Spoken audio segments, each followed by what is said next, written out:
This one I actually got from my grandfather. Inside is written in Laos. Has this little gold thing that's from Laos, and it means protection. You know, high school I went, it was like a very urban high school. You know, just a lot of kids who were in gangs, who were in drug dealings, and parents are alcoholics or abusive, you know, to them. It was tough, it was rough, you know. I mean, on the street, I was, you know, I was part of a gang, you know, the Crips, and, you know, I mean, people look at me now, just a completely different person. You know, I mean, I wore big baggy clothes and, you know, hair a little bit shorter, and I wore a do-rag. You know, I was like on the street dealing drugs, and I can tell you how many times I have a gun pointing to my head. I couldn't do that anymore, and I've gotten my ass kicked so many times, you know, gone to school, you know, with broken ribs and cuts under my eye. And growing up, I mean, my dad was very abusive to us, and he was, you know, he was an alcoholic, and most of the time he was like in jail. And my mother, you know, she like stood by and watched, or she would like abuse us as well. And just, I was just slowly kind of breaking away of wearing these big baggy clothes, and then to start dressing more a little bit proper, and just really, you know, for a few years, you know, just really trying to figure out my style. I just started flipping through a magazine, Vogue, Harper, and just seeing these labels and like, wow, this is really cool. This is what I you know, just seeing these beautiful clothes, how it was presented, and I was just, this is really interesting. And then I was kind of breaking away a little bit, start changing my style and start testing it. And so I took a trip to New York City at 17 during like my high school spring break, and I just fell in love with New York City. You know, just like, wow, the diversity, the people accepting you no matter what or who you are and how you're dressed and all that stuff.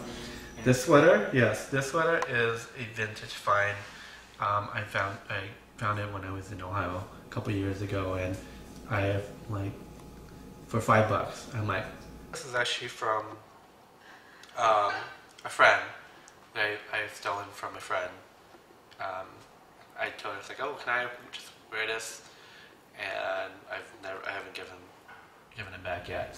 Well, this is a vintage T-shirt. It says yes, which is hard to see. It says Y, yes, shaped as a heart. And this is like an old like vintage Prince tour T-shirt. Cardigan is just something I found like in a secondhand shop, you know, for a few dollars. My hat is just something I got off the street. Tom's shoes, which is really cool. I love Tom's shoes. I love the idea and the concept. What they're doing, buy a pair and give them one to a child in need of shoes. One is 2009, and this one means a lot to me. It reminded me how free I am and enjoying life.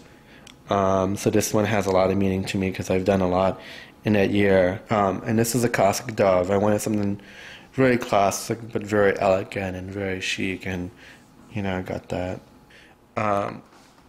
It's written in Laos actually, and it's my name in Laos. Our family are from Laos, and my parents actually came, you know, in like 81, 82, just right when we were born, me and my twin brother. In Laos, from the stories, you know, they were escaping the wars, you know, during the Vietnam War, and you know, there's a story behind that. You know, it was known as the most bombed country. There was 4 of us. There was my twin, there was my younger brother, and there was my younger sister, who was the baby one.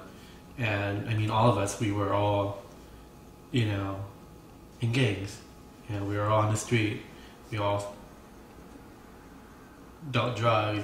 And I worked so many jobs in my 14 years. I've probably worked over 50-something jobs, maybe more than that. And I could tell you I've done everything from being a carpet cleaner to flipping burgers. I was 15. And I didn't know how, if you would see it or whatever, and I just wrote a letter. And I decided, you know, I can't deal with this anymore. You know, I'm just gonna end it. And yeah, and the crazy thing, you know, I always believe I have a guardian angel. You know, I had a knife ready to like stab myself, and you know, just that guardian angel just telling me, you know, I just felt like there was a wall block right there from pushing it, and I just can't get through. For me, It's just really finding the confidence in myself, you know, knowing that I could do this. I just knew that after high school I am going to move to New York, become a designer, no matter what. And I moved to New York with $200 in my pocket, stayed at a hostel on 110th and like, you know, way up there, you know, $200 all for my hostel, and I was living off of bread and ham. I think that I have a different way of looking at life and people and everything, and I, in a way, I just kind of knew what I wanted to do, and I was going to make it happen no matter what obstacle. And I didn't know how to take no for an answer. Secondly, I didn't know how to fail.